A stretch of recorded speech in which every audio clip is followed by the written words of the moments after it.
Cancer begins when cells start to rapidly grow out of control and cannot be stopped.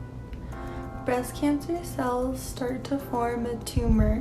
The tumor can be seen on an X-ray or felt as a lump in the breast. Most lumps are benign, which means that they are non-cancerous. Non-cancerous tumors are abnormal growth, and they are not life-threatening, and they do not spread through the rest of your body. But unfortunately, it can cause the increased risk of possible chance of breast cancer in the future.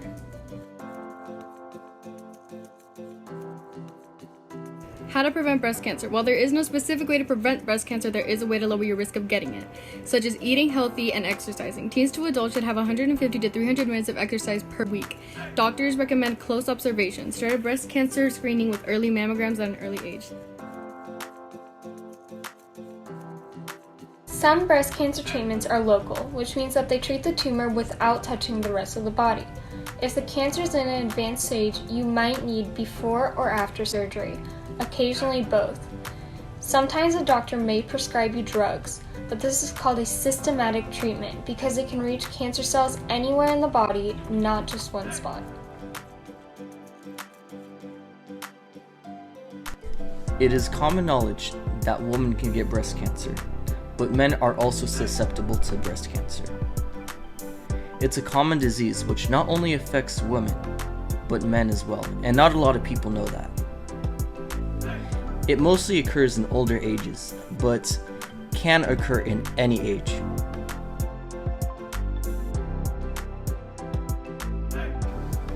One in 8 U.S. women will develop invasive breast cancer during their lifetime. In 2020, over 300,000 new cases of invasive breast cancer are expected to be diagnosed in the U.S. alone. With the exception of lung cancer, the death rates for breast cancer are higher than any other cancer.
Hi, so in honor of Breast Cancer Awareness Month, I thought I would share a little bit about my journey.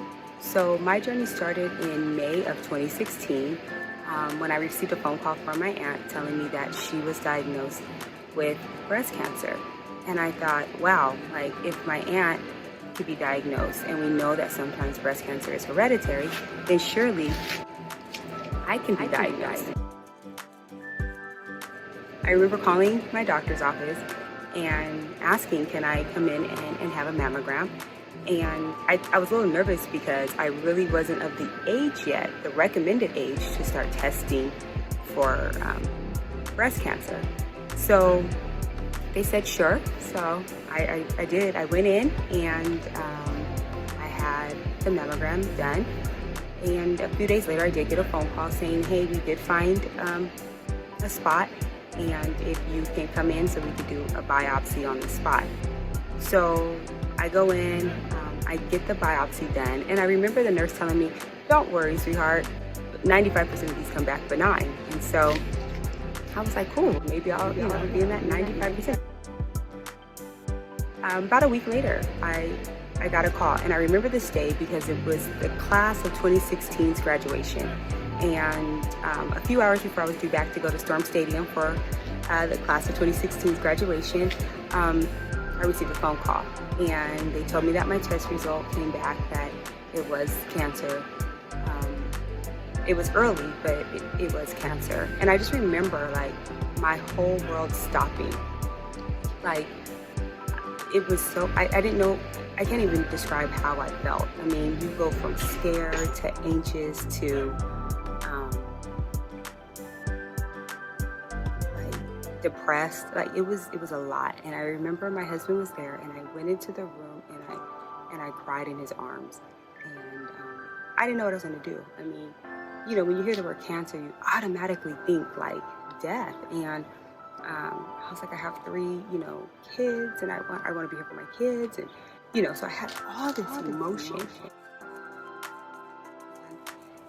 Thank goodness for my surgeon. He helped me guide my decision on what I was going to do and how I was going to take care of the tumor.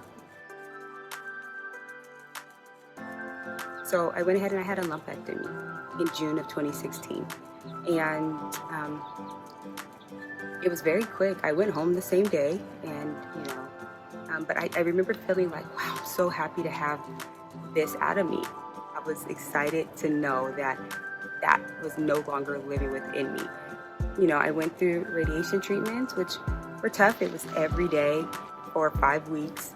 I did have, you know, a lot of burns and exhaustion, and it was very, very difficult during that time because my life wasn't the same. It wasn't what I was used to. It limited me in a lot of ways. So after the treatment, you know, the thing I can tell you is that I look at life so different. I find the beauty in everything. I find the purpose in everything. And I do know I have found my purpose. And that is to share my story. That is to help other women make sure that they're tested, to go through and their own journey. We have a story in my family. My aunt who was diagnosed before me, we always say that God let her have it so I could be checked. So if you remember at the beginning, I told you that I was not of the age yet, the recommended age for mammograms. And I would have never gotten checked had it not been for my aunt being diagnosed first. And so she always tells me, "You're welcome." And I say, "Thank you." Because again, if God didn't let her go through it, I wouldn't have never been here. And who says, like, you know, in 3 years when it would have been the recommended time, where I would be. So I'm grateful. If anything, I hope my story will inspire you to get checked, to be proactive. It's not a death sentence, as I had to learn through my own journey. And I'm grateful for it. I don't regret anything or any decisions. And I feel it's made me a better person overall. So that's my story. Early detection is key. So please continue, share it with your friends, your family. You know, early detection, start early.